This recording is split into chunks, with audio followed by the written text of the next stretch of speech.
we will head to Khuzait now, since evidently our army disbanded, or they're reforming, gathering near Barry Hall Castle. Oh, actually, that's just perfect. Let's go ahead and start an episode here. Welcome back again to another episode of Tactical Enlightenment. Our YouTube channel is dedicated to all things Bannerlord related, and especially this Aserai Peasants Revolt, this Bandit Revolt trucks on here. And we finally have some help here, as we have a companion army forming up and heading west, while our main army is now resurgent, restocked with troops along the way, and we are going to handle these forces that they did not want to handle when they were over here. We had a companion army over here, and they helped with one city that was under siege and left the rest. So they're leaving the heavy lifting here to Hugh the Hammer, which is just fine with him, and hopefully they go west and defend. I mean, they might siege. It says gathering near Barry Hall, which is obviously right near Barry Hall Castle. This army, Zahara the Spice Vendor, they just disintegrated and now it's reformed, and it's even bigger, 1,100, which is amazing, right? They're bigger than our army. What kind of troops? You know, this is actually amazing. Almost all of the troops are sticking to the rules here of this campaign, right? There's no normal Aserai troop lines on her army, and I don't see any on his army as well. So this is amazing. Our player clans, of course, we stuffed them full of these units as well. Let's boost her support here. That way she maintains this large army. Who knows right now what's going to happen? She's going to head out west, hopefully. She's heading to Bari Hall, so hopefully she can help defend Quayaz. You know Quayaz is going to be under siege. It's been under siege like 5 times in the last 2 hours of gameplay. And maybe she'll defend the west, right? She defends the west. I defend the east here, and we can start making real headway in this campaign. This campaign, of course, it's mostly been a one-man army thing, right? Our main army's been running around absolutely as busy as possible, but we finally have some real help here in the form of a 1,000-person army. Of course, she might get attacked by looters. Who knows what'll happen still? But I like that, right? They've formed a big army. These minor clans will probably leave her, betray her, and things will go disastrously. But it's better than how it has been going so far. We got an Aserai force here that's not too big for us to chew on, that I think we'll attack and then head down to Ayakis. So these cities here, Khuzait, Ayakis, these are all our player clan cities, right? These are now owned by these player clans, the Wahan Golden Beach Bums and the Spicy Vendors. Are highly original names here. If you can't get that, that's a little sarcasm here. We're not too worried about the names of these clans here. It's a ghetto bandit revolution anyways. And hopefully our main army can now do some real work on our foes. Again, one of the victory conditions I'm really trying to complete for this bandit playthrough is destroying the Aserai and destroying the Southern Empire. So maybe, just maybe, having that army free will allow us to do so. First things first, this Aserai force here outside of Khuzait, it's a pretty large force and it has a lot of archers, so this will be an interesting battle. And the landscape is pretty benign.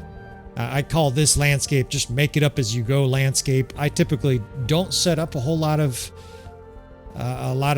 unit structure on a landscape like this because A, I don't know what the enemy's going to do here. We're attacking them, and B, I don't really see major landscape advantages here. There's subtle ridges and hills we can try to use once we get going here, but a lot of these battles I just put the units in the right location, divide all our normal units, and then start the battle and go from there. That's kind of the true test of the battlefield commander, is somebody who can win as conditions change. Now it's tempting to do 3 different archery divisions here because they have a lot of archers. If we can get some archers on their flanks, we'll take a look here, see what our army looks like, and then go from there. See, this 4th division is mostly crossbows still. We still have there's some minor clans in there, boar clans, and we have this companion building up his perks. You notice he has bow and crossbow skill. That is intentional, right? That way he gives them perks that help on both sides, and eventually he will command the 5th division, our main archer division. Now our 3rd division doesn't have our lovely ladies in it. I don't know where they went. I swear we have like 70 or 80. Here they are. Here's our prom dresses here, looking all ravishing in their crimson. It's the 6th Division now, so I'm not sure why they're migrating towards the 6th Division, but we'll adjust. The 3rd Division used to be where all the women were, and for some reason, they are out of that division. They have throwing weapons, I think. I'm not sure. I'll have to figure that out. But for now, the 6th Division is now a shock division, and this crossbow division works nicely with a circle and square defense, right? Depending on what the Aserai have here, lots of horse archers and cavalry. I like the circle and square defense where that square can, the crossbow in there can square inside the circle, and talk about defended, right? Then they have cavalry protecting them on the outside and a square on the inside. We're going to put a heavy left flank here. I like these hills and palm trees on the left, and hopefully we can crimp their horse archers against that water. It's dividing the army here a little bit, but it'll be interesting to see what they do with the main body of their archers. They might play defensive here. They have the army here that would indicate the enemy is likely to play defensive, but we shall see. The Aserai typically is one of the most aggressive kingdoms in the game. All right, so set up pretty well here. The 4th Division's maybe a little big in there. I don't like regular archers being in there. We don't have 80 crossbow. We have maybe 50 or 60 crossbow, but we've got other units that have a shield, and they can help those archers out. We'll move them down on this ridge so their line of sight's a little bit better. And these are just small things you want to do, of course, if you're micromanaging this often. All right, so I didn't see that this hill sloped up hard here on our left, and it looks like they have horse archers or jav cav coming, so we will circle with a cav division, try to trap these guys and do some damage. We have archers, and I got to remember to protect this 6th Corps. It's going to take a little bit of new muscle memory to try to protect this 6th Corps, because I've been so used to protecting the 3rd Corps. I don't know what I did, but all of a sudden our women wearing their prom dresses are in an unusual division. They're in a part of the army that doesn't make sense to me, but we'll work on it. All right, so horse archers. It really doesn't seem like the enemy is sending any other threats. In fact, their numbers are not increasing. So what that tells you that the rest of their troops are setting up defensively good. We will focus on these horse archers, these 60 or whatever it is. We will whittle these guys down and then deal with the rest of the Aserai forces. We're gaining levels here as we cut apart horse meat here, all these dipshit horse archers. They're defending, they're doing the darndest, but these guys are just going to get torched by archers. We have so many archers and crossbow, and they're firing directly into their ranks. Let's protect the 1st in a square. That way they're protected on all 4 sides. 3 would be a rectangle. Sometimes I sound like an idiot. All right, we're going to look at this hill here. The enemy is in either a circle or a defensive position against that wall. Look at our position here on this ridge. We can just fire across into their packed ranks, and then combined with that 4th Division, we can create a bit of a death funnel if and when they break. I say if, because there's always a chance that we have to charge them, but a lot of times if you can do major damage at range to the enemy, they will charge you, even though they're defensive right now. So 1st Division moves forward in the square. Their horse archers are all but dead here. We can cut down the last few of these dipshits. He's telling them to fall back. Should have told them that about 20 seconds ago, dipshit. Some lord here just screaming like a dipshit. Most of his horse archers are gone, so his pathetic little division retreats in shame. And they're doing a ring defense, which is pretty suboptimal, right? The enemy AI does not do a good job with ring defenses because it does not give the guys space to spread out. So their archers are over there.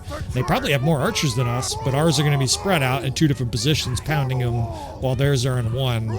And I think very quickly they will change their strategy.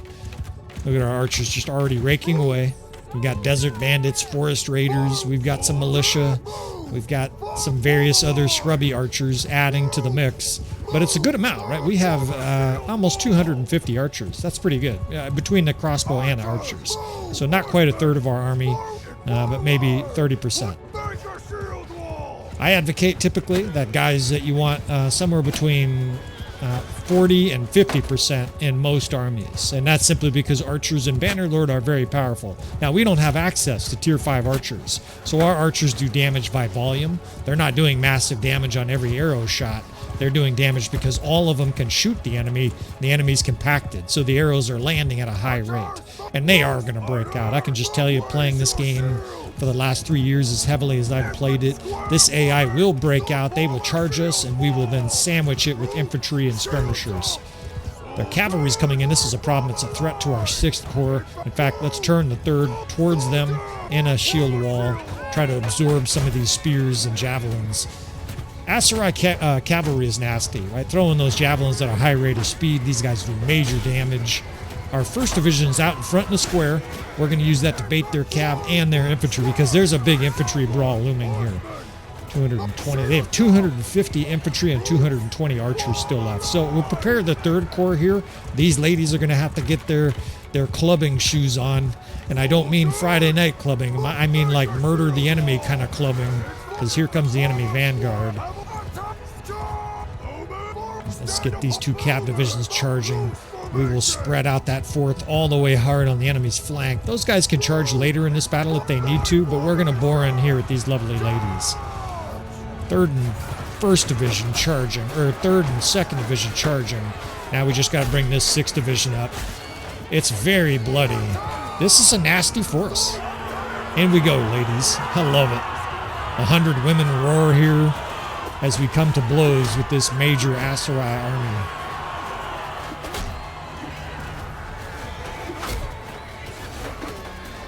And there's the vanguard too. It's being supported by cavalry. This is going to be a bitch. We're going to have to just fucking brute our way through this. I love the women in here wailing away with their hammers.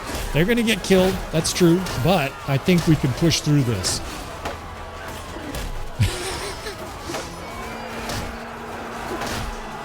All right, let's get that 1st Division in here as well. That square is no longer doing anything. Let's get those guys involved. I'm getting shot by archers. The enemy still has a ton of archers. They have skirmishers in here in between as well. But I like the death span. Even though we're outnumbered and outgunned, it still looks very, very green. If this was a Christmas tree, you would say it was very healthy. Lots of green. All right, let's go ahead and get some units pushed forward here with shields so that our 6th Corps, our ladies, don't get scorched too bad. I hear them getting shot. They're grunting and groaning.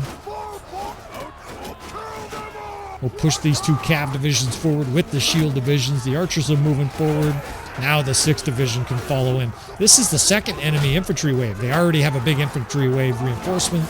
And in we go. This is going to be bloody as well. There's a ton of troops here, and they still have archers behind them shooting. I'm getting stabbed. As usual, Hugh the Hammer fears nothing. He leads the charge. He's very likely to get killed in combat because I don't give a fuck. Like, this guy is just barreling in here. Shot in the face. And, oops, we fumbled here. We got, I don't know who this is, to be honest. She's got a crossbow.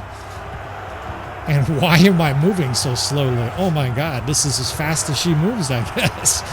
There's guys running faster than us. This must be that new companion. We have a new spice vendor, and this is an incredibly low-level character. I feel like I'm in slow motion here, cutting down forces. And she got tickled by an arrow, and it just staggered her, set her back like a week. Well, let's do some bow work here, some crossbow work here. Take her 10 minutes to reload. The whole battle's ending before she can reload. Oh, well. This battle's over. I just looked up and this battle's over. Mounted pillagers. Fucking kill that lord. I love it.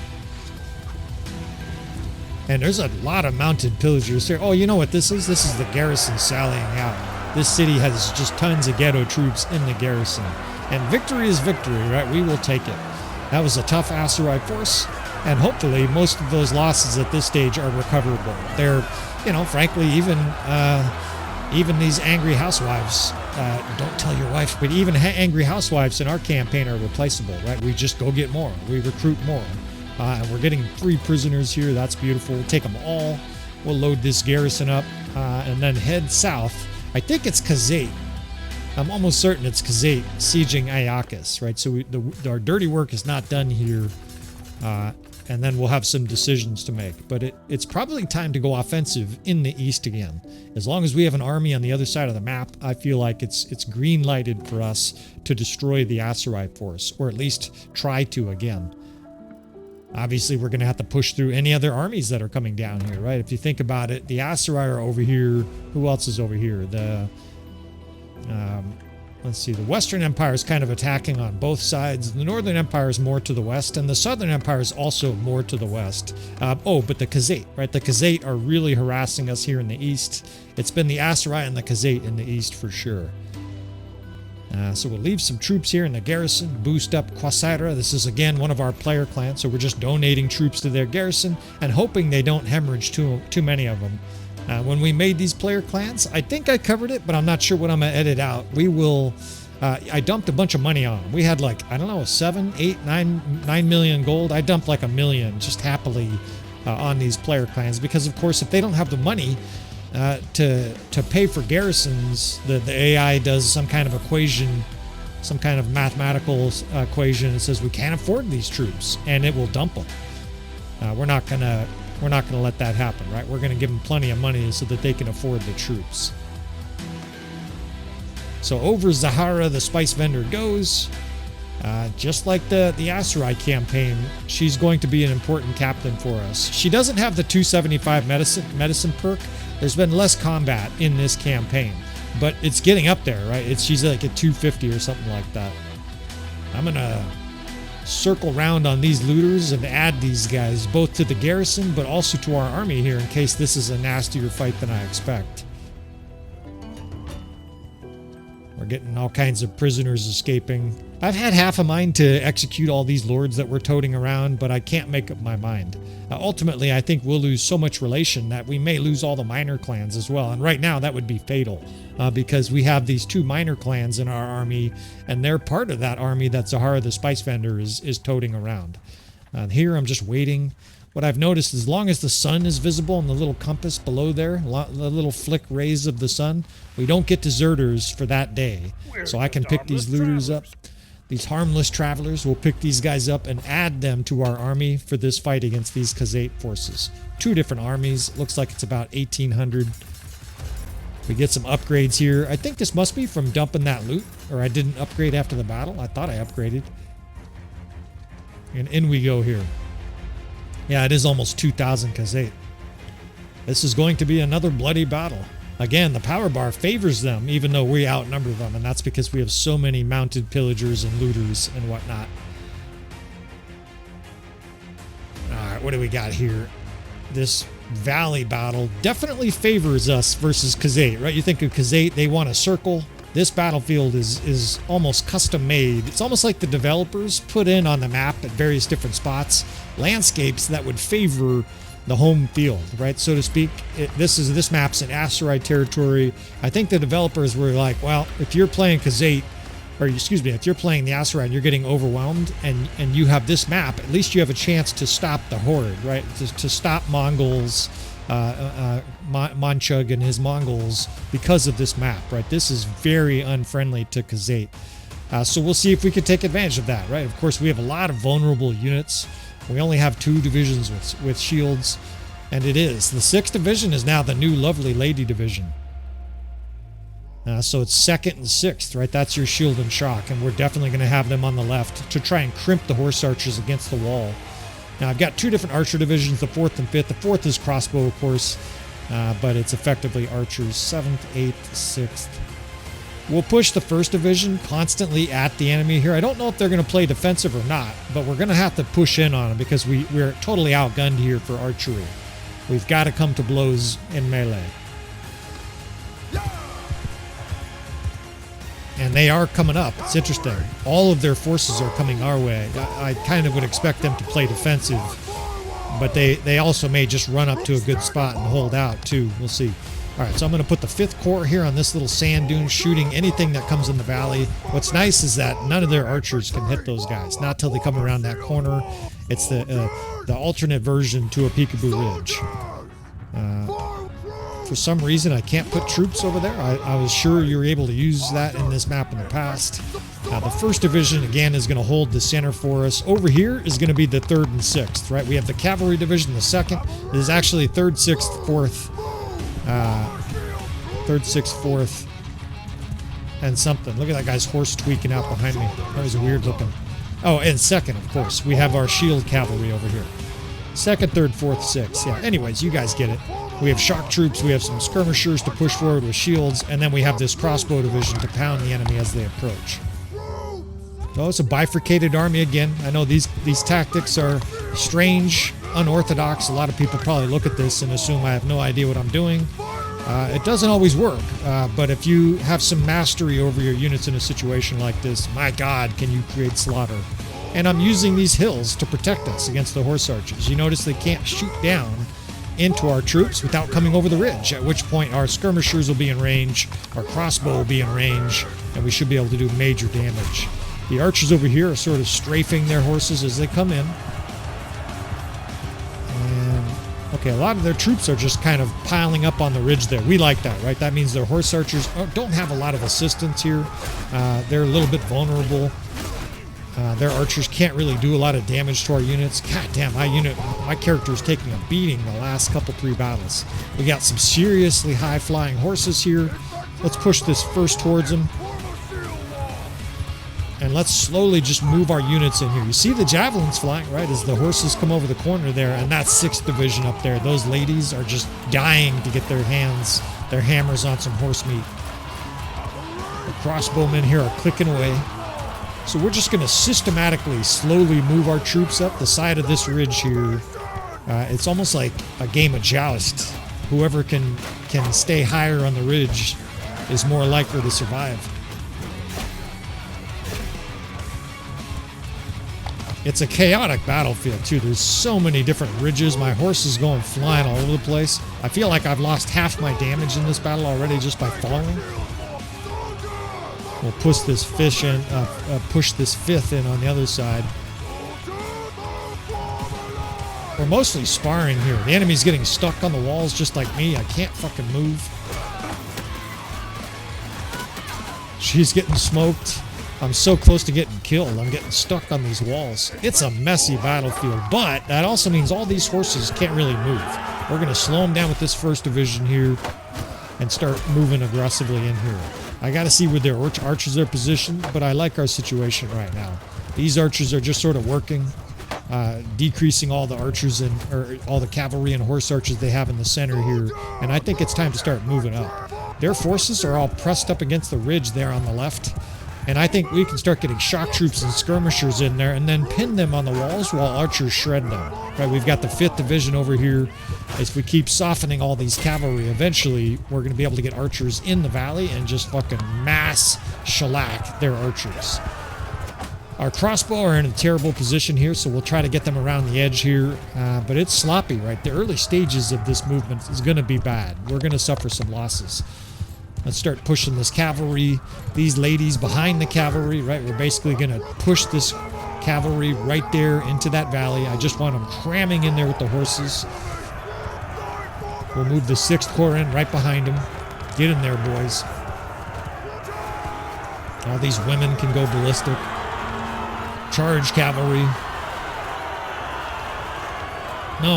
No, where the fuck you guys charging? God damn it, they're all charging the wrong direction. I don't know what the fuck they're doing.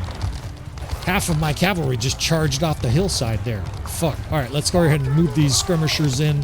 This 4th Division is out of ammo, so those guys can charge. The 5th is now positioned well. We can now start strafing the enemy up on those cliffs. I see our ladies in prom dress. They don't hide. They are boring in on that thick mass of enemy troops. And we have a gigantic fucking maelstrom here. What a chaotic fucking battle this is. Actually, I want to get back on my horse. I want to get off up there, right? You want to be uphill in a situation like this. Let's get this 5th pushed out here. The 1st can actually be told to charge. They can also add to the sandwich. The archers are now scorching the enemy, and all of these angry shock troops, I think, are running just into... Look at that. It's a huge pulsating mass of Khuzait. More in here, right? I don't know if we're better melee, but there's a lot of us.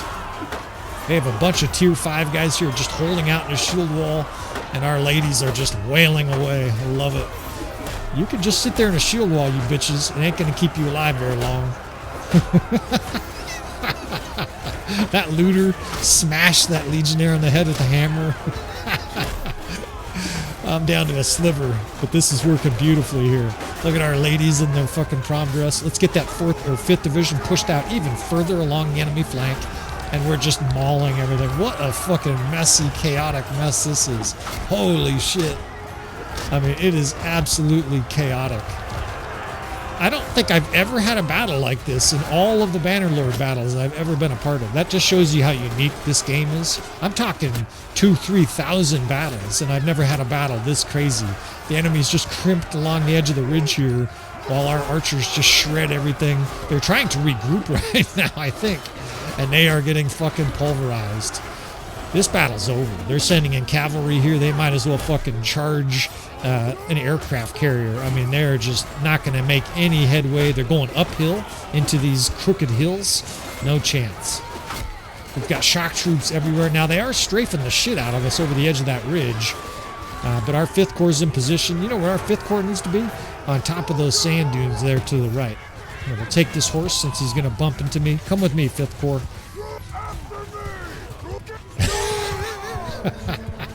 What a crazy battle.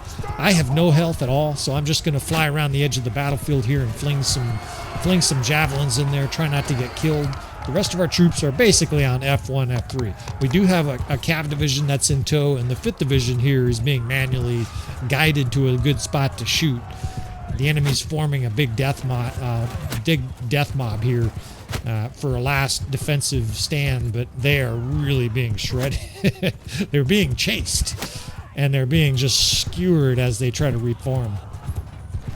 I think they just mass routed. Look at that direction they're running. That looks like, well, choose your analogy, right? These guys are all routing. These guys are off the battlefield as fast as they can.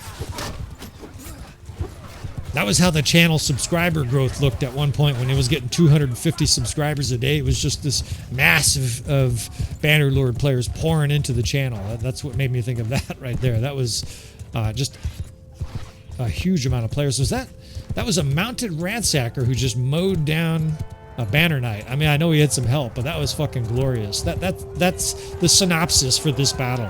Mounted ransackers own banner knights and Khan's guards. I know we've got some good units here, but it's still glorious to see women in their nicest prom dress and militia and mounted pillagers and shit fucking skewering the shit out of high-end troops. And I don't do this very often, but I'm going to watch that battle over again because that was one of the most unique battles I've ever seen. What a crazy battle. All their forces jammed into various little pockets up on the hill here, and we just swiveled around and ate it for lunch. Almost no casualties in our main force, 25, all kinds of skill perk points. Hopefully that gal that was moving 1 mile an hour in the last battle starts to get some athleticism up. She's brand new, so it can be forgiven. But man, what a couple of huge, devastating battles to start this episode. We've got to do a little bit of maintenance here at this city. We're going to have to... we've got some nice prisoners here. We'll take everybody but the peasants. We don't want peasants, right? They eventually grow into Khan's guards and shit like that. So we'll take anything that is not of the main troop line. So even caravan guards, I've been picking up some of those. I've been picking up a few of these militia archers. And we'll add them to the roster. Another big wave of upgrades. Of course, we're recruiting all these tier 1 and tier 2 units at the villages, and they're very quickly upgrading here as our army grows into quite a beast army for this My Little Warband. We'll see what the limitations are on this army. We're definitely going to be facing armies of 1,500 or 2,000 here soon. What the fuck's going on here? We got one army here. They're getting attacked. This is chaos. I got one army that's just gathering forces, it's another one of these guys. They're bugged or whatever. He says thinking. They were going to get killed either way. You can think about lots of stuff, lots of things while you're being tugged behind our prison line. Come with us. And we will... I'll save you a few minutes here. We will do some garrison restoral here. We will switch a few units out, put some prisoners into the city, and move on. Now we get a little autosave here. And we really are experiencing success beyond what I thought. I wasn't sure if we were going to be able to move forward in this revolt, right? Obviously, having the My Little Warband units is helping because we can recruit en masse. That's been a big help. But we're still fighting an incredible amount of forces here. I mean, these 5 different kingdoms have been relentless. And one of the things, unfortunately, that's happening is because I'm sworn to permanent war, these kingdoms are only at war with us. So it's 5 kingdoms. Here, we'll take another companion. Sure. Scholar, he's probably an engineer or a medicine dude or whatever. We'll take him. These kingdoms are just basically perpetually sending armies that are all bigger than our main army. And it's like a conveyor belt. It looks like an Amazon requisition center where they're just pouring out in huge long lines. Aserai force of 1,400, Khuzait force of 2,600, etc., etc. And we'll see if we can hold back this ridiculous amount of enemies, right? We're obviously having to win with tactics. We're having to get practical with these companion armies. I'm probably not going to make many more. If I do make many more, it won't be very many more. We're just going to try to soldier forth with what we have here. So I've got some evening out to do of this roster. We will be right back. I need some food here.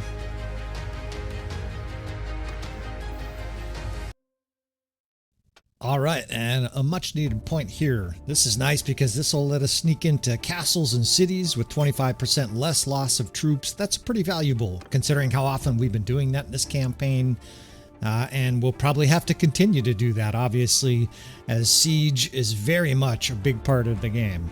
Now, this army... Oh, shit. They're... Oh, fuck. They're being attacked. Well, I mean, they're going up here to help siege, but they're getting attacked. Usually, that's a very bad sign for your army. If they're getting attacked... Unless it's their choice, right? There's a chance that they attack somebody else, but usually when the AI attacks something, it thinks there's a pretty good chance it's going to win. So we'll have to just monitor that force. But I've said it before in other campaigns, they're very much like a mother or a father watching their kid go off to college, and you're hoping, bad things don't happen here. We've got to let Zahara the Spice Vendor cover the west. We will try to go east. And you just kind of hope for the best. Obviously, rate of success is not going to be terrific, although I did stuff a lot of those armies full of our troops, our best troops, which is not saying a lot, right? Tier 3 and Tier 4 units. So we'll see. One thing that gives me hope is she does have the Beni Zilal amongst her army. Why is that important? Not that they're that strong themselves, but the Beni Zilal are fast. What that means is there's at least some chance that she has enough speed to make the initiative. In other words, to chase down a force that she thinks she can win. They are getting destroyed, though. So, bummer there. But it is what it is. Oh, shit. No, they were successful. Look at this big wave of green. And there's somewhere else under attack by an army. But how big is that, right? That army over there is successful. I don't know what kind of a force they destroyed. Of course, it doesn't tell you, but success is success, right? For them to be successful at this moment gives me some hope that the West is not just going to completely fall apart. Now we're going to do a couple quests here. I do these kind of quests, especially when we have these free troops, these mounted ransackers. There's no real risk here, and some guys might kind of chafe at this because we're just using free troops to do quests. Oh, we got too many injured troops here. Oops, and we got some other troops sneaking in here, some Imperial troops. We'll disband those in a moment. But we're just doing these quests. It's really not that big of a loophole here. We're just doing a small amount of quests in between, and it acts as a little bit of a troop transport. As we go north, these 3 or 4 quests that we have initiated and have companions working on, they will then magically return from those quests and teleport any troops that successfully arrive from those missions. Of course, we're going to continue to stuff the garrisons of our minor clan. I almost said minor clans, of our player clans, full of whatever reasonably low-level troops we feel like we can afford to drop. I really can't afford to drop a lot of good points at this stage, or a lot of good troops at this stage, of course, because we need them ourselves. When you have an army of 1,000, the good news is that there are these looter bands that allow us to readily recover troops. So that's awesome. right? They were successful. A proud father here. We observe all the lords. I didn't see who it was even, but whatever lords those were, captured by our other bandit rebellion army over there in the west. That is very welcome news. Now they're going to be weakened. They're injured, so we'll see what they do. They're returning to Asgard, which is good. Hopefully they can get reinforcements there, presumably dump off prisoners. The AI does a decent simulation of all the things that you would do, right? It sells loot. Here's the village that's under siege. So Quayaz is my concern, right? That's very likely to be attacked by the enemy because of proximity. It's close. And there's only, some 800 defenders, but more importantly, the defenders there are ghetto, right? Those are for sure ghetto troops. Looters, almost entirely looters, mounted pillagers, and then some militia. So they handle things out west, right, for as long as they're able to. Hopefully she stays over there. There's always a chance she comes over here, but we're going to attack these Aserai motherfuckers at Danustica and Husn Fulq. I'm going to try to destroy the Aserai here in one fell swoop. Of course, there's Khuzait forces potentially around here. There's Northern Empire forces potentially around here because they have Vostrom, I think. So, and unfortunately, they're getting peace with the Sturgeons. A couple of the armies, a couple of the kingdoms that are at war with us are fighting somebody else. For a little while, Southern Empire was fighting Valandia, but for the most part, these kingdoms seem like we're the only person in their crosshair, the only army in their crosshair. Speaking of armies in our crosshairs, we got Khuzait just popping up in front of us. We just destroyed like 2 or 3 armies of Khuzait, and here comes more. And just for the record, I have turned off the Strengthen AI mod. I did that because my player clans would start to get free troops, and I'm almost certain that they would get free Imperial troops, Aserai troops. So I didn't want that to happen. These dipshits are actually coming all the way over here to defend. That's not terrific. I would rather they stayed out west. I don't want to fight it at night. There's more Khuzait forces coming here. Hopefully it doesn't get out of control here. It'd be nice if the garrison sallied out and helped us, but we're going to go to this town here and this village, and I've learned this process in this campaign. I didn't actually know the timing of it, and maybe it varies a little bit depending on variables that I'm not aware of, but the deserter check seems like it happens overnight. Sometime in the early morning, you go through a check. We're slightly over full right now, and so we will lose like 2 deserters or 1 deserter. When that happens, as more Khuzait come in, see, there you go, the deserters.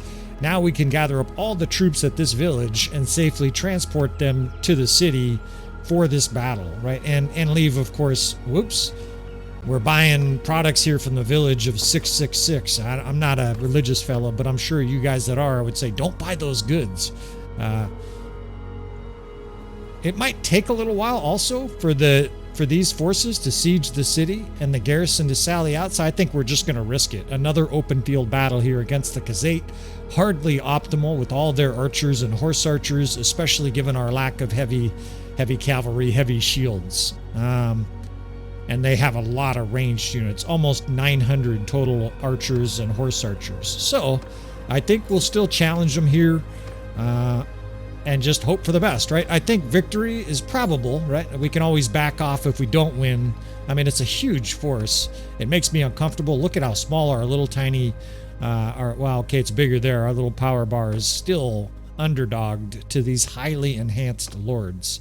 But they are not gaining the free troops anymore. So I'm surprised to see endless troops still pouring in at us, despite the fact that the Strengthen AI mod is still working.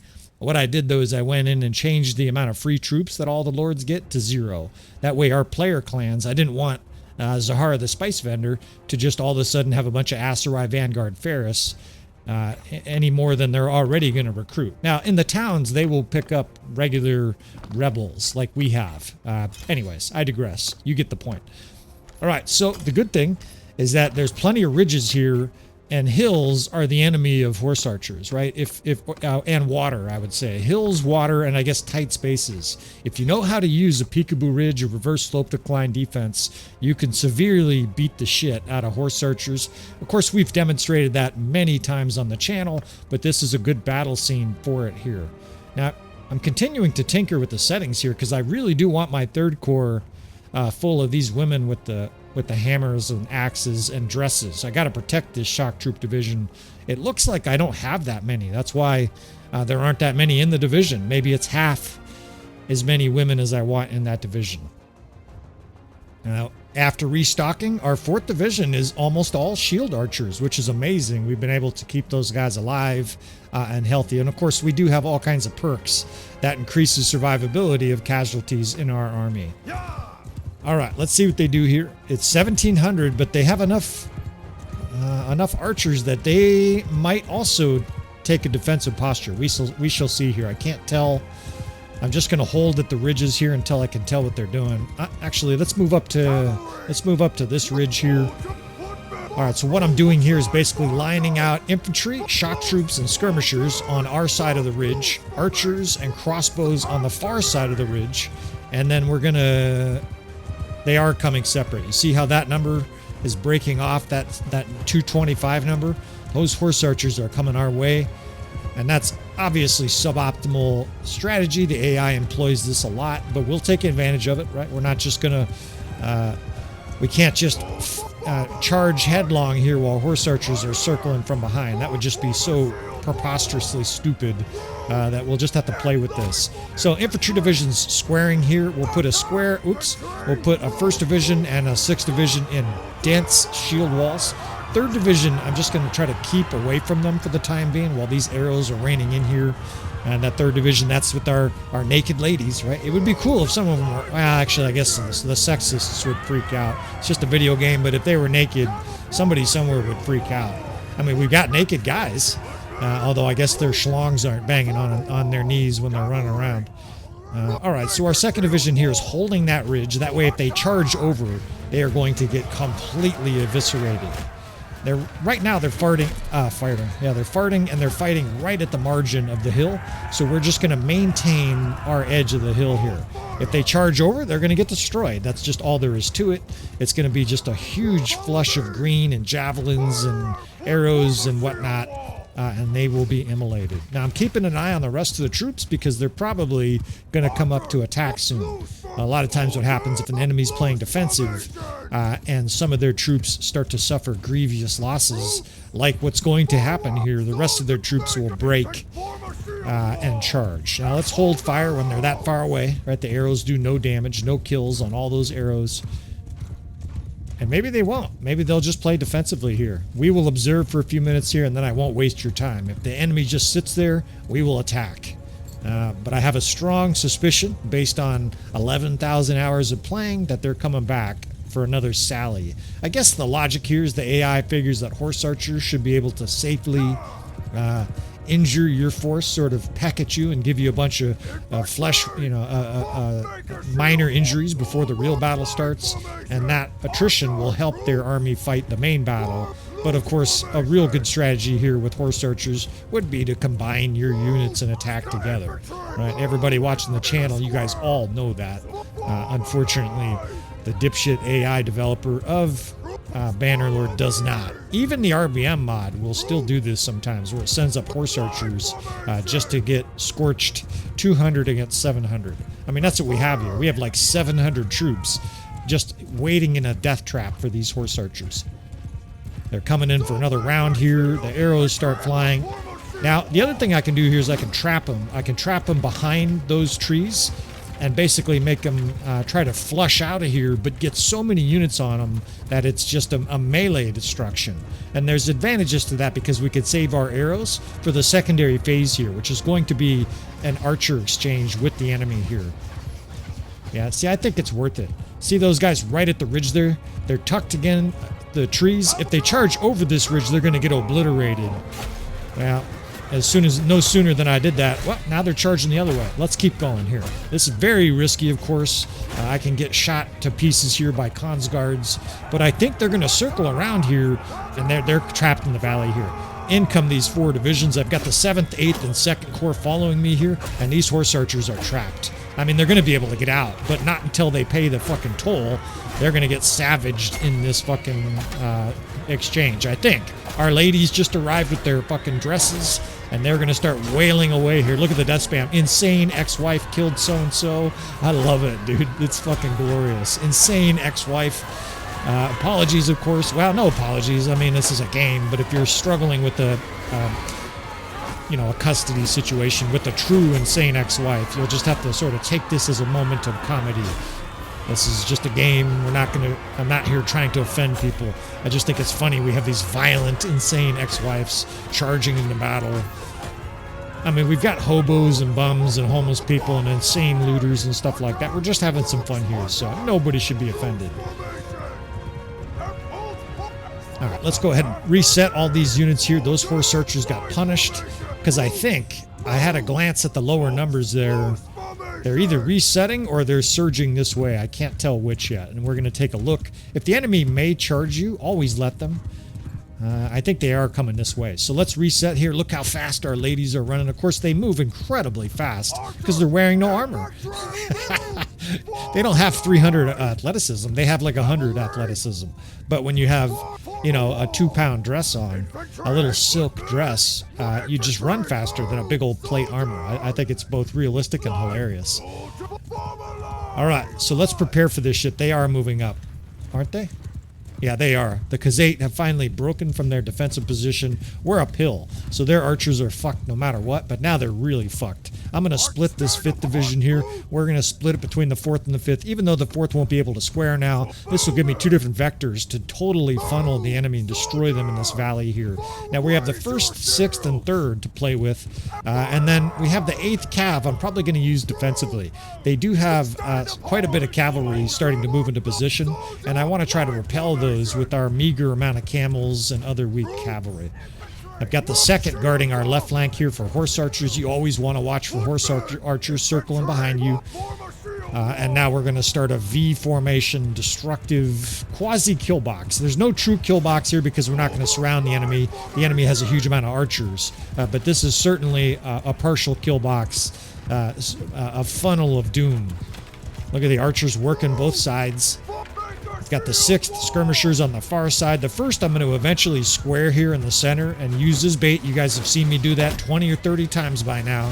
I've got the 4th crossbow division. There's still a bunch of shields in there, so when they run out of ammo, they will be good shield units to charge. We need that against so many archers. This 8th Corps can repel the enemy charge here with their cavalry. The 1st is in a square, the 6th is holding up here, the 3rd is behind me, and we are ready for this destruction.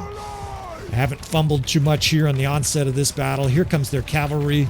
Let's charge this shit with the 3rd Corps. I got these ladies right behind me, although they're peeling out of here in a hurry.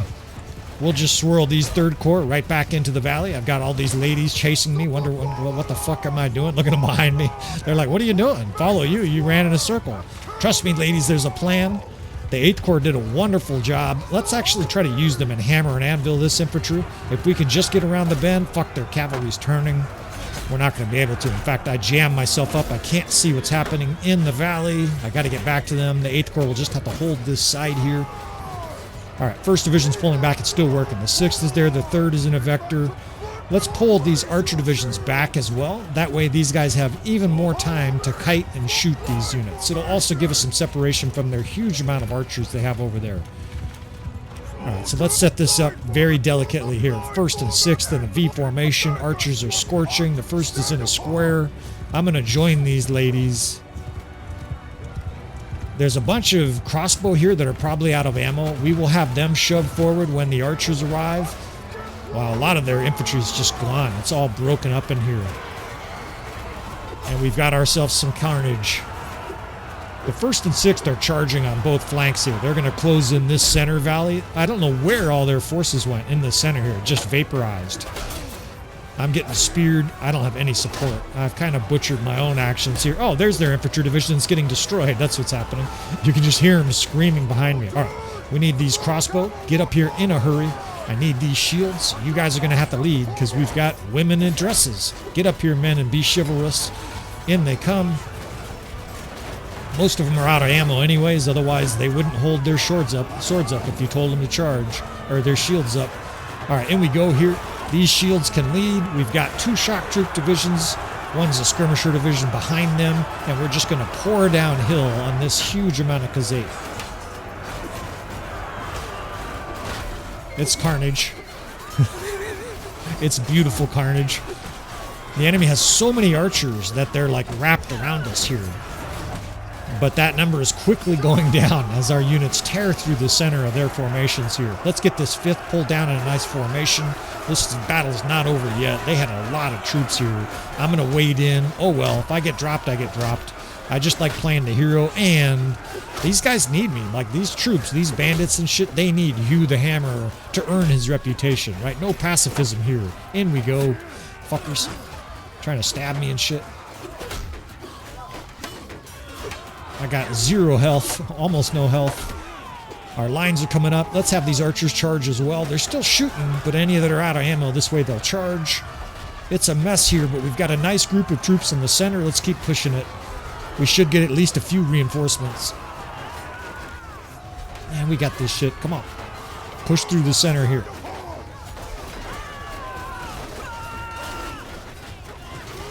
Oh, these guys are doing good work. It's a nice train of crossbow with their shields up and their shock troops and other bandits behind here. In come the looters. There's another big wave of enemy archers and whatnot that just ran into us. I can't see very well because of these bushes, but I'm going to lead my men here, right? Let's just fucking rock and roll. Anytime they're thinned out, it's a lot easier to move in on the enemy. When they're thick, of course, they all block your shit and you get crushed. But when they're this thinned out, I like my chances. Especially, this is the dregs of their army, right? These are recruits. These are tier 2 archers. We like our chances here. Mounted pillagers are fucking swinging their weapons at these guys. It's awesome. This little archer's chasing me, you bitch. Punk-ass motherfuckers. Split your skull. Damn, that guy hit me hard with his sickle. We're boring through the last bit of their recruits and scuzzy guys here before this Khuzait force is defeated. We got this shit. I just glanced at the power bar. Fucking victory, bitches. Clobber some more peasants here. Get our anger out a little bit. Have some of that.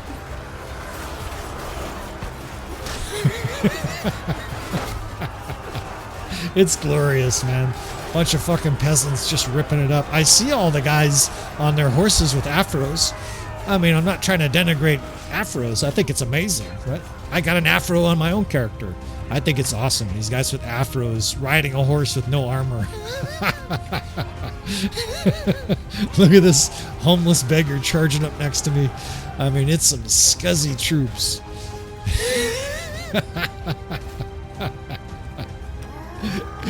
Maybe there'll be like 80 views of these episodes down the road, but that's all right. I've had fun doing these. You know, I know this is probably not the best way to gain viewers for my channel, but I'm just being authentic me, enjoying this shit and trying to have a fun campaign here, and it's certainly been a fun campaign. Now I'm gonna smoke a few of these guys on my own here. I've actually told that's maybe more than I should bite off here. I've told my men to hold fire and stand where you are, because I'm gonna kill these nobles. We'll demonstrate why we're leading this rebellion. Show a little battlefield prowess here. Just smoke these lords. Kill their cons. Kill their fucking cons guards. I guess I shouldn't get smoked here at the end of this battle. Be some serious hubris. So-and-so is killed by so-and-so. But I got their lord, you punk-ass motherfucking Kata. Caught a fucking javelin right in his kidney. Alright, well, we can speed through some of this process here. I'll use the RTS mod at the end of battles like this just to kind of cruise through. They've got a half dozen cons guards sort of skirmishing here at the edges of the margins, but man, what a good battle that was. What a tight battle that was, right? I mean, we do have quite a few survivors here, but that really could have gone either way. If we botched a couple of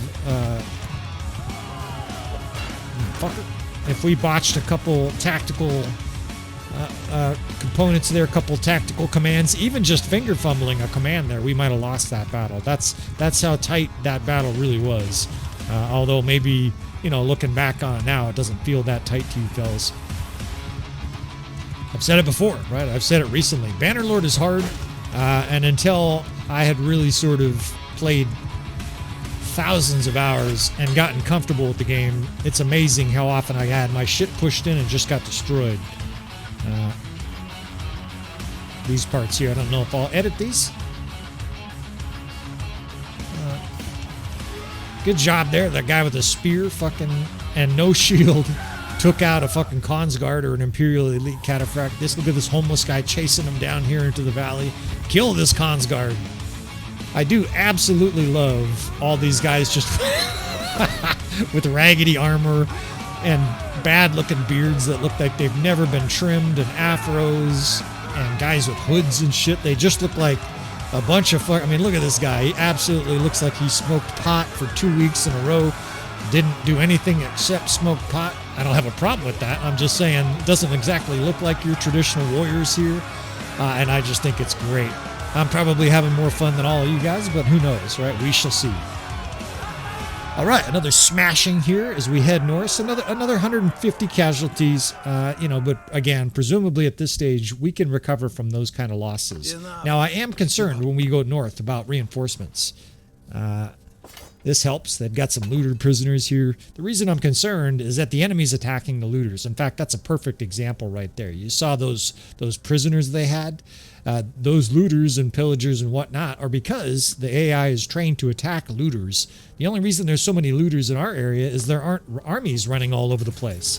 When we head north here towards Husn, Fulq, towards deadedga, I think the looters are going to be a lot more sparse because the enemy's readily attacking and destroying the looter bands, which is unfortunate because even though we're technically not allied, we are allied. Nice little shirt we can use there, a non-armored shirt we can stick on a companion. We really are allied with the looters, even though they're not obviously truly allied with us. They don't show up as green on the battlefield, on the campaign map. So a little bit of straightening out of our army here as you guys have gotten used to at this stage. I just don't feel like fast forwarding through these sections here. We'll straighten out our army here. Oh, I want this guy. Look at this fucking guy. Does that guy not look like a peasant? Speaking of guys who look like they smoked pot for 2 weeks, that guy absolutely looks high, and he looks like he's a badass. Like, he looks like he's 6'8".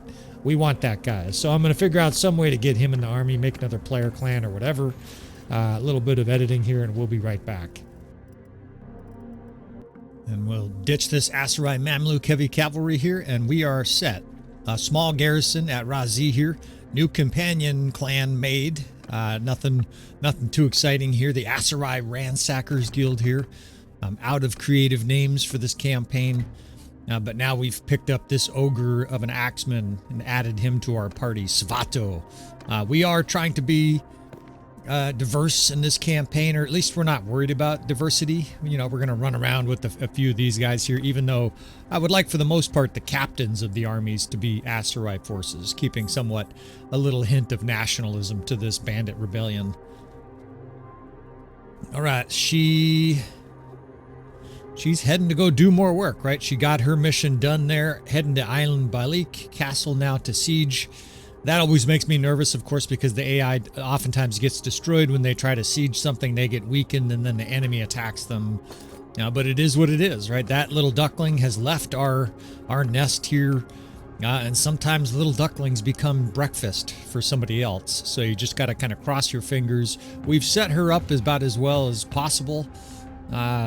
She's got some good-looking troops, some money, and hopefully she diverts to this. Quayaz is under siege. We knew this was going to happen. There's 900 defenders there, but again, that's highly... She is going to defend. That's outstanding. So that'll...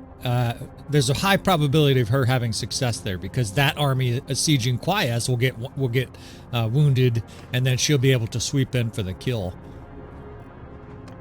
We want to head north here. I want to either take Husn, Fulq, or deadedga. It'll kind of depend on the forces here. But if she could just even maintain the line in the west, then we've got a chance for this rebellion to really expand. Now I'm going to pass these castles. I'm going to go straight for a city here. I've mentioned it before. They're easier to defend. You immediately get a good amount of militia. They're harder to attack, but we got to destroy this Aserai force first. I'm gonna take this guy out here. I want some daylight. It's pitch black. She's just ignoring me. Look at this shit. Just doesn't give a shit that I'm right here. I guess maybe the AI doesn't perceive us as a threat here, and so it's not going to run. It's a very strong Aserai force, even though we outnumber it. I imagine it's weird they're not attacking us. They're not attacking us and they're not running. Usually the AI does one or the other. It usually attacks you or it runs. Now this gal's entering the fray. We'll see what she does here. Now it's running. Now it's running, and damn, I didn't want this little small army to engage. This is the new clan we just made, and I can't even rescue this dipshit before she gets attacked. Look at the Aserai force. Now they're just marching along. They really are acting like they got blinders on. Come with us, you dumbass Aserai force. We'll at least be able to rescue this new companion plan that's in the army that just got captured. And then it'll be on to deadedga here. I'm just trying to get a little bit more daylight so you guys can see. Of course, we're primarily demonstrating tactics in these campaigns. Tactics, battlefield strategy, a campaign strategy. And so I've fought on this map before. This is a very complicated map. All kinds of hills and ditches and ridges. I would say net, this is one of the harder battlefields to fight on. And that is because line of sight is perpetually an issue. There's all kinds of ridges and valleys and stuff like that. It'll be interesting to see what the Aserai do here, right? Again, it's one of those situations where they could either charge us or assume a defensive posture. I don't know what they're going to do. Now, I've been able to get our third corps to be back to the women just by removing the high tier, the preference to the high tier. I think that's what I was doing wrong. Those ladies are tier 3, and of course they have no armor. So if you put on any of the preferences for armor or high tier, obviously it excludes them. We've got a very infantry-heavy army here. Infantry and archery-heavy army. We have almost no cavalry, 70 cavalry, and we have almost 800. This is an amazing amount of troops, and I just realized why. We outnumber the enemy for the first time in quite some time. You know, with our 1,000 troops and they have 800, how the game does for a strength and what's it called, battle size mod rather. They will obviously give you a higher proportion of troops on the battlefield. That's why we have just these Walmart zergs of troops all over the place. So form our normal defensive C posture here. I'm almost always going to form something of a crane formation against the enemy, especially since they have a lot of infantry. But they have horse archers coming up here and jav cav, so we're gonna work on these guys first and assess the rest of the Aserai threat. Come in here and do some damage. Make a few of them squawk like a chicken here. Damn treat. Messing with my plan here. And cut some of these dipshits down while they try and retreat. Hey, that was one of our mounted pillagers. They got some of our troops in their army. That's probably because they recruited these bandit armies right there. They can recruit them too. They can go up to the looters and capture them and turn them into their troops as well. Now, they're not doing it like we are, right? They don't have 150 mounted pillagers and shit. So the Aserai forces do look like they are maintaining a defensive posture. But I have this big group of horse archers here. It's like 60, 70 horse archers and jav cav. We need to prioritize destroying them first. I'm going to try to find some good ground here to approach the rest of the Aserai. I don't know if they're going to be in a ring defense. Lately, forces have been forming a ring defense against us, and obviously it's never a good strategy. The way the AI uses it is about as bad as you can use that strategy. It's just way too tight. They almost never have supporting wings. They almost never have archers outside the ring, so you just focus all your fire like a bullseye right in the center, and the enemy gets immolated. Now here, it looks like they're just forming sort of a standard defensive position. There's a massive amount of archers out front. This is going to be an interesting encounter. The horse archers just died, right? They just charged behind our 300 archers, and they're charging right to the 5th Corps. Listen to this death fam. They're just going to get completely shredded. They just vaporized. So just a handful of guys left here. We don't need to waste 9,000 arrows on those guys. Let's go ahead and hold fire here. Let's kill a few of these troops that are trying to get back. We're not about to let the scout get back and report what's up here. And now what to do about this force, right? They're in a weird position. They do have 2 cavalry supporting them.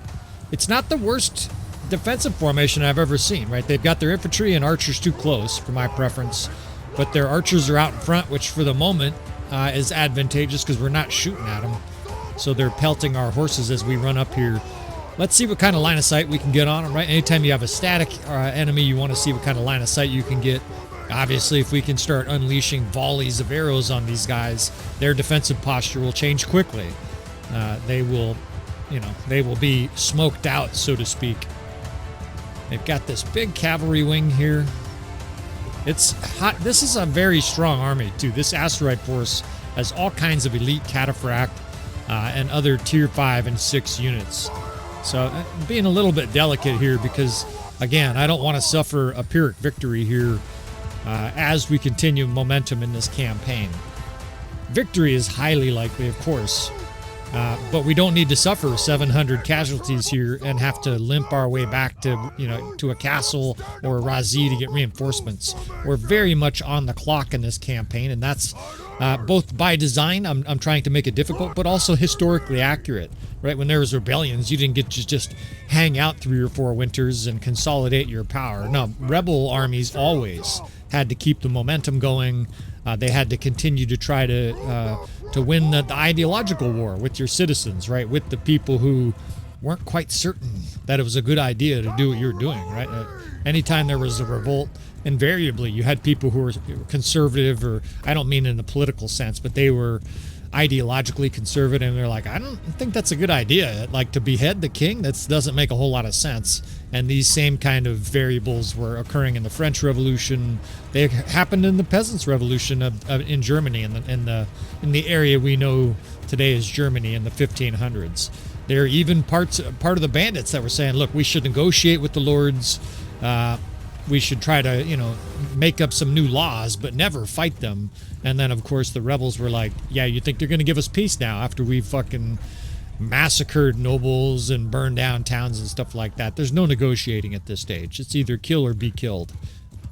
So the Aserai are moving up now kind of aggressively. I can't tell what's going on. This has been one of the strangest battles. There have been a series of strange battles in the last 4 or 5 battles.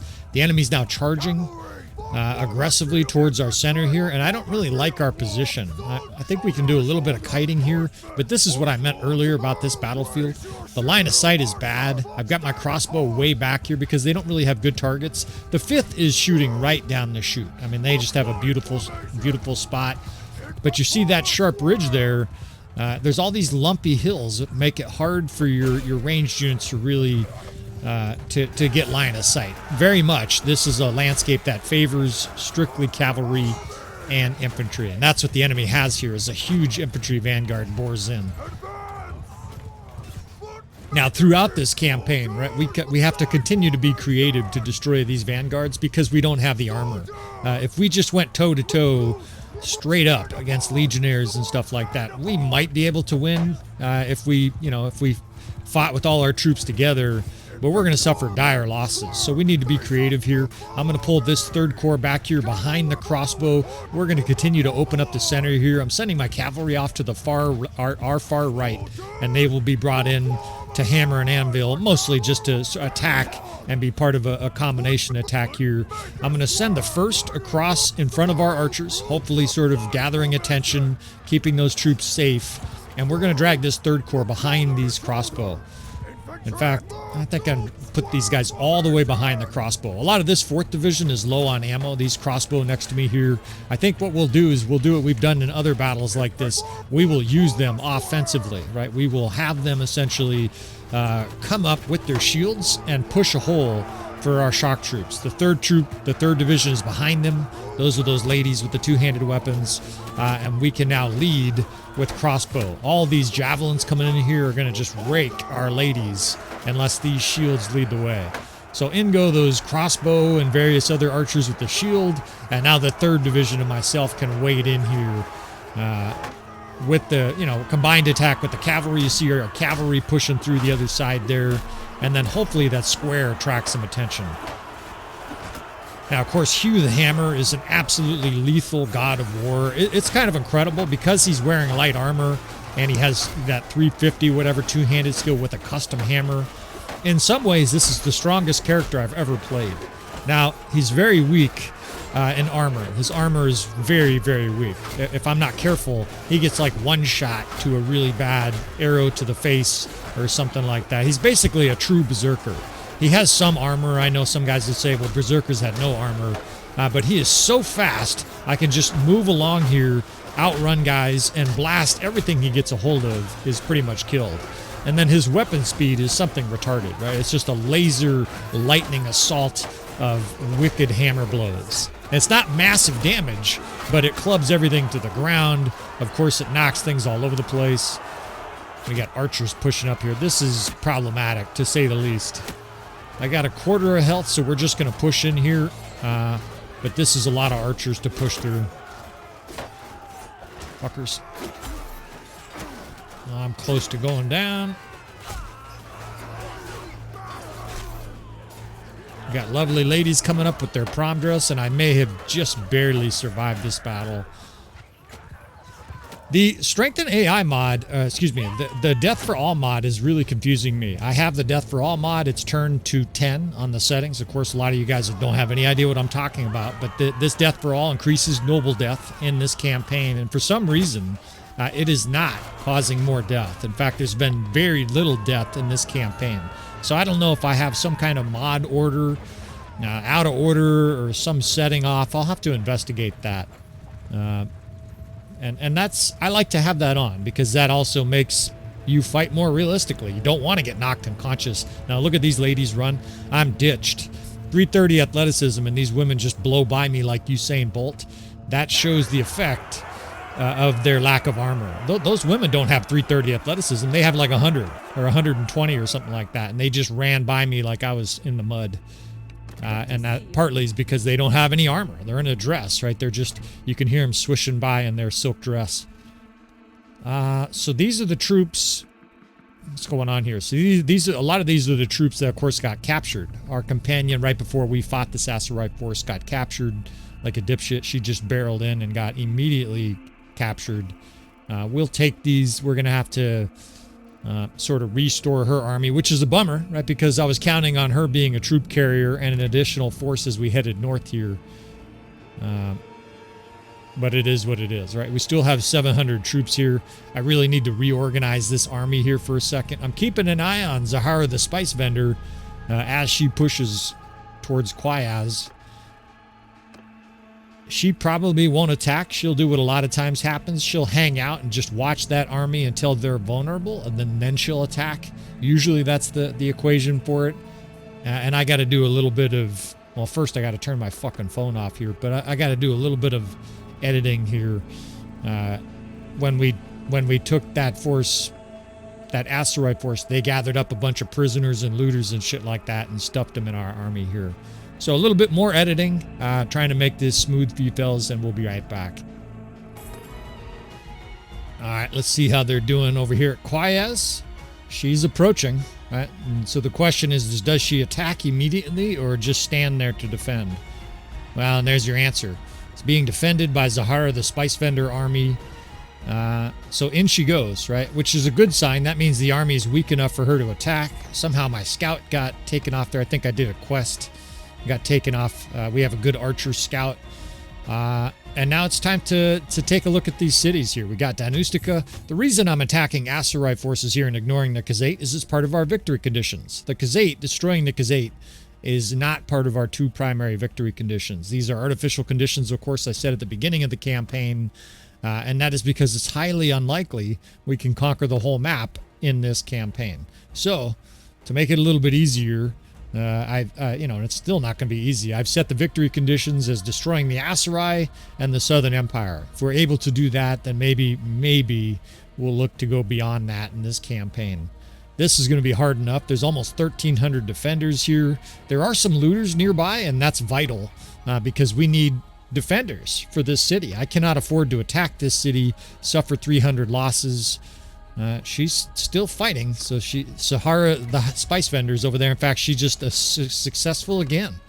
She's plowing her way through. This looks like it was a smaller force of Southern Empire. So she's over there doing good work. That's 2 for 2 now, or 3 for 3 maybe. I can't remember. but she's our companion army, just like the Aserai campaign. By babying these units a little bit, and obviously a little bit of luck, she's been successful. Now our old friend Khuzait is in here. Khuzait is our old friend from the previous campaign. I haven't determined it yet, actually, how I'm going to have relations with this big ogre. I mean, ostensibly here, we despise the Aserai. Unquid obviously already met his fate to these rebellious peasants, and we shall see what we do with Khuzait here if we succeed in the siege.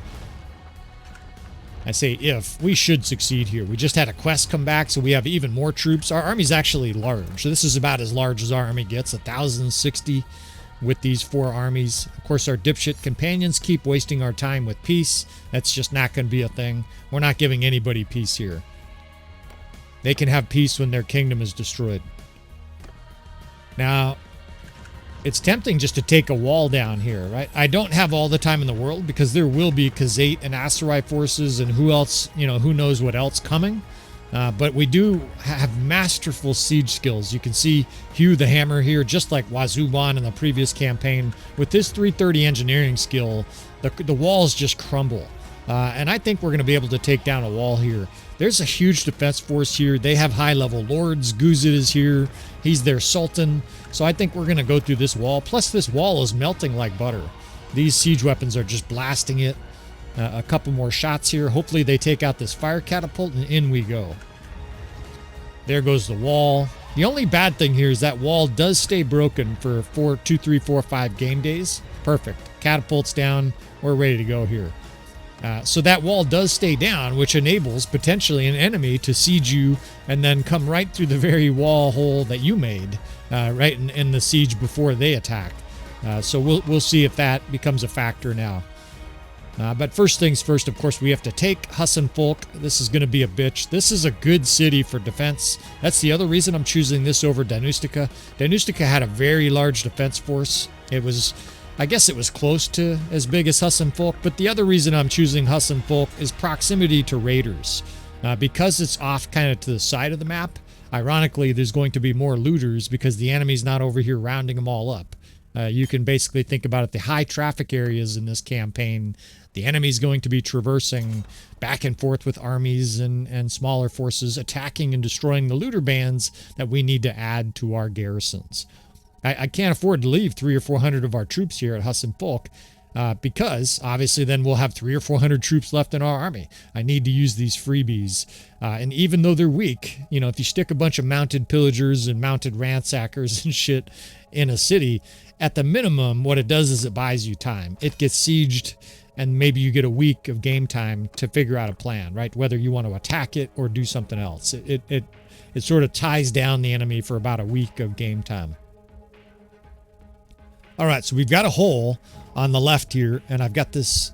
The second division looks weaker. Generally, I take the strongest division and stick them through the hole because in my experience, the enemy defends a hole in a city extremely sharply. They will have a massive amount of troops on that left side. So what we're going to do is send our weaker forces to their weaker location, right? We're going to try to occupy them in that hole and then exploit this right side.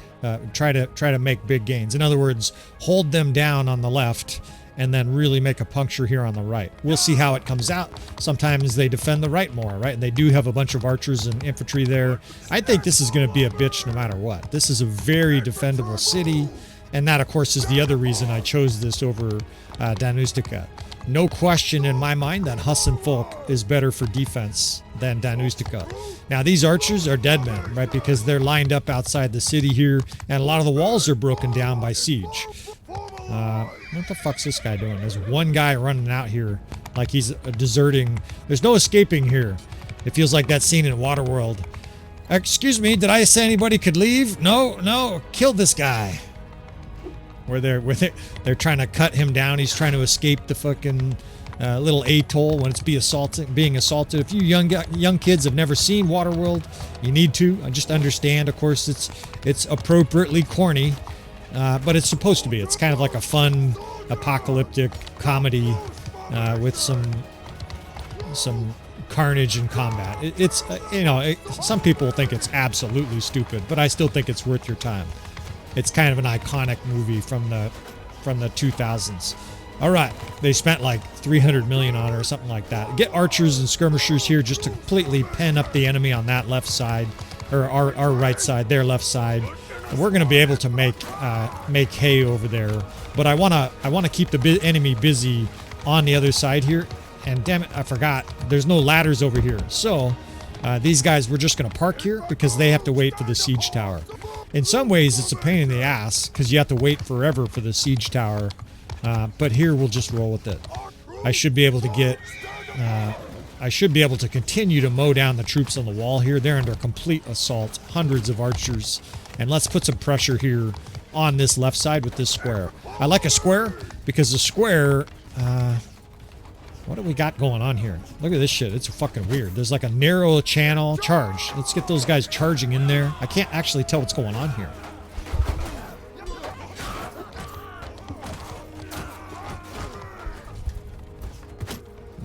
There was a dipshit holding a rock there. I see what's going on. The enemy's defending around the corner, and that's actually nasty. Now they're bringing archers over our head here. This almost feels like a human opponent would do this shit. Let's get some archers in here. We're gonna have to do some dynamic tactics here to put some pressure over here. Otherwise, these guys are in a maelstrom. There's an incredible amount of defenders here, and they have a really good spot to defend, right? Our troops have to come around the corner there under the withering fire of archers.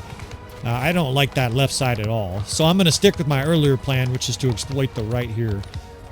What archer division, though? Let's give them some archers in here, some kind of support in case archers start shooting down on the walls on these guys. At least they'll have some guys that can counter fire. But this is a fucking mess. Let's see if we can shove them through to those stairs. Of course, the siege tower is still taking forever. And I will help this square out just a little bit. Get the fuck out of here, Palsguard. Get against the wall, you bitch. You don't fuck with Hugh the Hammer, dude. You get crushed. Alright, where's this fucking archer division? I called you guys in here like 2 minutes ago. I'm fighting the whole enemy myself here.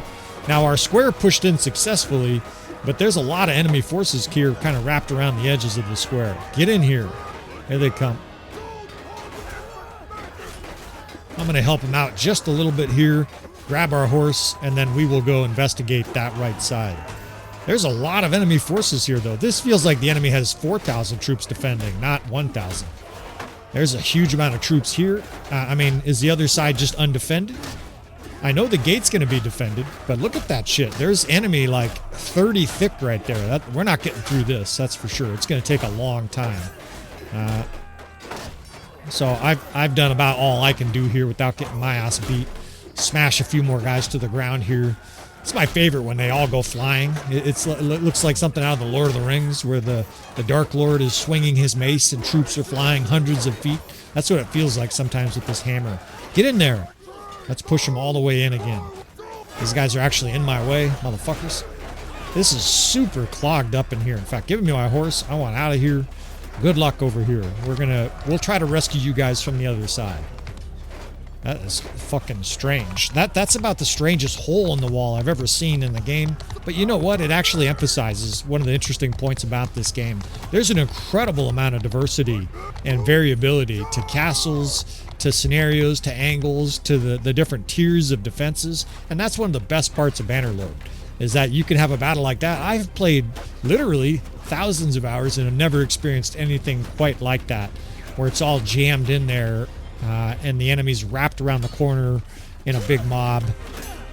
Even this is highly unique, right? They have this upper little balcony here. They have this lower level. Now, there's been a massacre over here. You can just see bodies everywhere. We have definitely thrashed the enemy something fierce on this side. It looks like a graveyard here. In fact, all the defenders here are dead, unless there's some waiting for us. This side, we're going to be able to blow through here. And I think almost all of this is the guys in the courtyard outside there. Those guys I positioned out there are just free to rain death in on the enemy here, and they got destroyed. So the gate is being pressured. on that left side, I'm just not worried about it. We'll get to those guys. Those squares that I was just helping a minute ago, they're just going to have to hold out. We're exploiting the open areas here. We're going to kill some of our own troops. In fact, I went down there. Let's do a little parkour. Hopefully, it should be a nice little padded, canvas roof here. And I'm going to barrel in with my troops here. Once we clear the front gate, we'll be able to sandwich and destroy that other side. Fuckers fucking cutting down my peasants. Hugh the hammer engages and the enemy goes flying. It's just a fucking... Oh, shit. Pierced 198 in the head. Well, that's what I was saying earlier. He is vulnerable. It looked like a javelin shot right to the fucking cerebral cortex, and he went down like a limp noodle. But before that, right, he basically cleared this front area, and this siege is now ours, right? Our forces here are going to sandwich those forces that were on this other side. We can rescue these poor bastards here. In fact, I'm doing a little bit of leveling here with this Svato Blood Axe, or whatever he is. This new guy, one of our new companions, hopefully we can get his two-handed to, 250, 300 in this campaign. And we'll have another guy here just knocking the enemy for a loop, crushing guys to the ground all over the place. He's a huge character. He looks like he's 6'8". We put on some lake rat armor. We have some armor for our companions, and what I've tried to do is give them chain or less, right? There's no scale, there's no plate, there's no...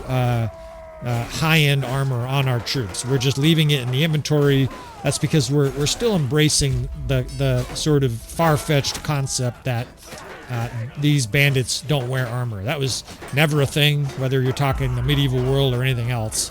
If they had good armor, they would wear it. But a little bit of role-playing and to make the game harder, that's what we're doing.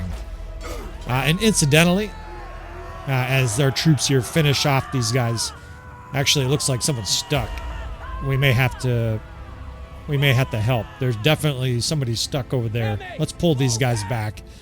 Incidentally, Hugh the Hammer would be an absolute god if he just wore his full armor, right? That shot that he took to the head there, that's because his headpiece is, I think it's 24 armor. It's one of those bear hats or whatever they're called. It looks great for his drip, as you young guys say. He's got this gnarly bear hat. But obviously him wearing like a 60 or a 70 or whatever the highest headpiece would be, and we literally have him in our inventory, would have just made him shake off that javelin to the face. It would have glanced off or whatever, and he would have rolled on. Anyways, the point is that we are accepting a few handicaps here. We're accepting Khuzait into our prisoner train here. He's still aggressive and asks for much. We may get aggressive and ask for much of him later on here. I haven't decided yet whether it's time for mass executions. We shall see. We'll see how pissed off Hugh the Hammer gets here.